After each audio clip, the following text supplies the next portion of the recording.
ఆలయాల దగ్గరే మొదలవుతాయి. ఇవి కథలు కావు, కల్పనలు కావు, మూఢనమ్మకాలు అంతకంటే కావు. ఇవి ఇప్పటికీ జరుగుతున్నటువంటి ప్రత్యక్ష అద్భుతాలు. మహానంది ఇక్కడ శివలింగం అడుగు నుంచి వచ్చేటువంటి నీటితో కొన్ని వేల ఎకరాల భూమి పండుతా ఉంది. మహానంది ఆలయం బయట ఉన్నటువంటి కోనేరులో గుండు సూది వేసినా కూడా కనిపిస్తుంది. ఎంత చలికాలమైనా సరే అక్కడ నీళ్లు గోరువెచ్చగానే ఉంటాయి. ఇది ఎలా సాధ్యం? దీనికి సైన్స్ దగ్గర సమాధానం ఉందా?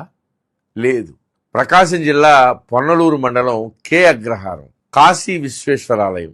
ఇక్కడ శివలింగం క్రింద నుంచి ఉబికి వచ్చేటువంటి నీళ్లు 14 గ్రామాలకి తాగునీరు. శివుడు కేవలం దేవుడు కాదు, జీవనాధారం.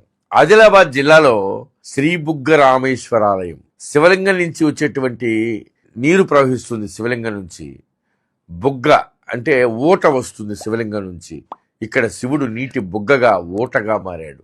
కాళేశ్వరంలో ఒక అద్భుతం జరుగుతుంది.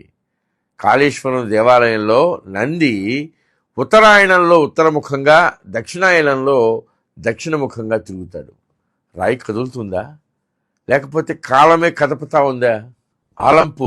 ఆలంపూర్లో ఉన్నటువంటి బాలబ్రహ్మేశ్వర దేవాలయంలో స్వామికి ఎన్ని నీళ్ల ట్యాంకులతో అభిషేకం చేసినా కూడా ఆ నీళ్లు ఎక్కడికి పోతుందో అర్థమే కావటం.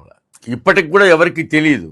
అట్లాగే పానగల్లులో ఉన్నటువంటి ఛాయా సోమేశ్వరాలయం. ఈ శివాలయంలో ఒక అద్భుతం జరుగుతుంది.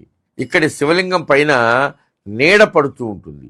ఉదయం నుంచి సాయంత్రం వరకు సూర్యుడు ఎన్ని కోణాలలో తిరిగినా సరే శివలింగం పైన పడేటువంటి నీడ మాత్రం మారదు. కాలం కదులుతుంది, సూర్యుడు కదులుతాడు, కానీ శివుడి పైన నీడ మాత్రం స్థిరంగా ఉంటుంది.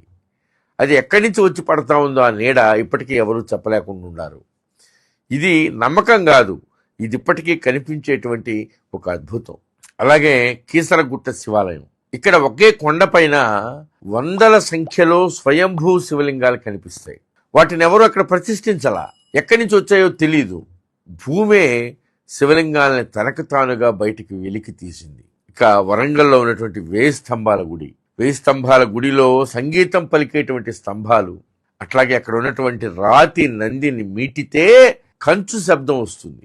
అక్కడ రాయి పాడుతుంది. ఇది ఎలా సాధ్యమో సైన్స్ ఇప్పటికీ చెప్పలేకపోతా ఉంది. పోనీ అలా చేసన్న చూపలేకపోతా ఉంది.